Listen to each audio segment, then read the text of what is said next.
After I was cast out of the Eden that was graduate school, I drove the country for weeks. The freedom of the open road was okay, but these days the kids say freedom's just another word for nothing left to lose. Was that true for me?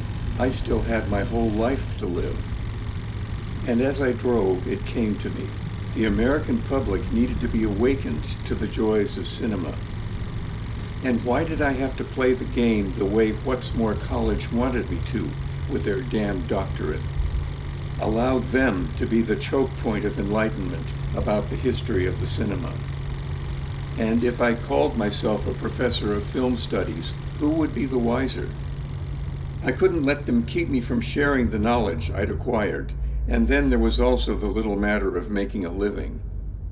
I asked myself, who would have the money and leisure time to attend my presentations? How about a big retirement community somewhere?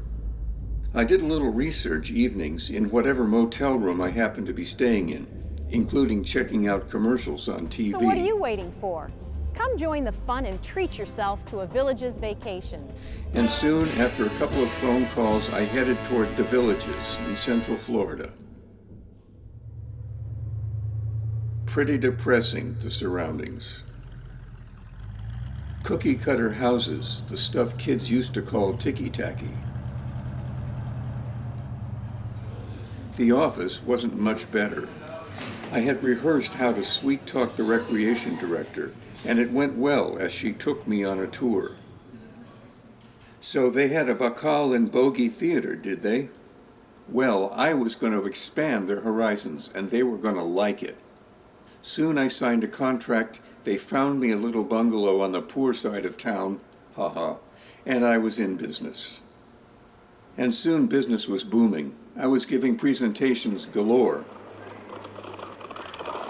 I ran Hercules with Steve Reeves, talked about the mythical He-Man with rippling muscles and his place in American culture, bringing godlike Greeks and Romans to our heartland. In another theater, it was film noir. Film noir showed off the seamy side of life, like these productions set in the back streets of San Francisco. Did the city pay the price for such gritty realism? And what, pray tell, would that price be? Steven Spielberg made his first film, Duel, when he was a student. But what a film it was, with a powerful command of everything needed to make a fine motion picture that could manipulate the emotions of an audience in the classic manner.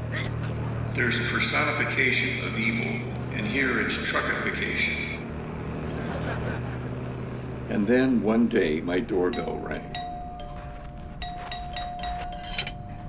So, Mr. David, we meet again. Notice it's Mr. David, not Professor David, you pretentious ass. I don't expect you to open the door, you coward, but you will hear me out. My mother just moved here.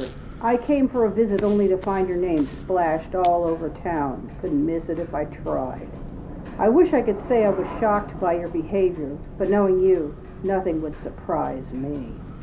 What do you know about noir anyway? And showing Hercules. That's just part of your old toga shtick.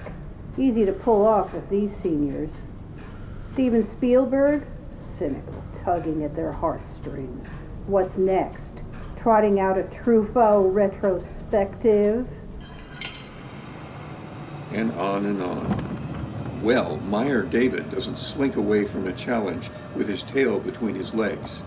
She could get me fired, she could get me arrested for fraud, unlikely, but she would never put out the fire in my belly for the cinema.